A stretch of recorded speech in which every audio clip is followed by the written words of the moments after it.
За, шопинг амжилттай хийглээ. Хороол нэгэнд ирснэх гээд бас өөртөө жоохон хувцас авдаг юм байна. За тэр яах вэ? Би одоо гэмтлийн имлэг уруудах зам дагуу одоо сайн ламбардын хойш өгсөд шинэ хороол хотгоны 8 дахь блокийн ер нь ашиглалтанд орж байгаа. За, орон сууц дээр ирсэн байна.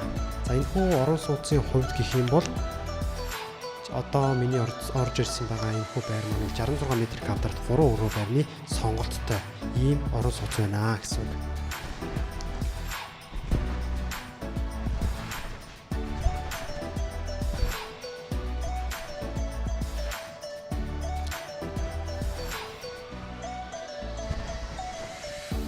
Харууцын хувьд гэх юм бол зочны өрөөний хэсэг нь бол уршаа харсан цонхтой. Харин унтлагын өрөөний цонх маань бол ертөнцийн зүгээр баруун тишээ харсан хоёр цонхтой ийм өрөөний зохион байгуулалттай. За, нойлын өрөөний хэсэг нь бол үүднийхээ хажуу байралтай ийм зохион байгуулалттай юм байна.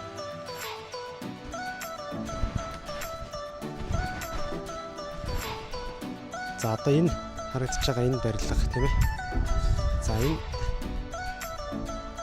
За, энэ барилгын хувьд гэх юм бол одоо хогоор бол миний мэдхийн 2 өрөө болон 3 өрөөний сонголттой 2 байр үлдсэн байна. Харин шинээр ашиглалтанд одоо орох гэж захиалга авч байгаа энэ барилга харагдаж байгаа тийм. За, энэ барилгын хувьд гэх юм бол одоо бас мөн захиалга аваад эхэлж байгаа. Магадгүй та хэд захиалга авахыг хүсэх юм бол бас боломжтой байна гэсэн үг. За, энэхүү шинэ хороол хотгоны талаар мэдээлэл авах хүсвэл чатаар юм утсаар холбогдож мэдээлэл авч болно шүү guys.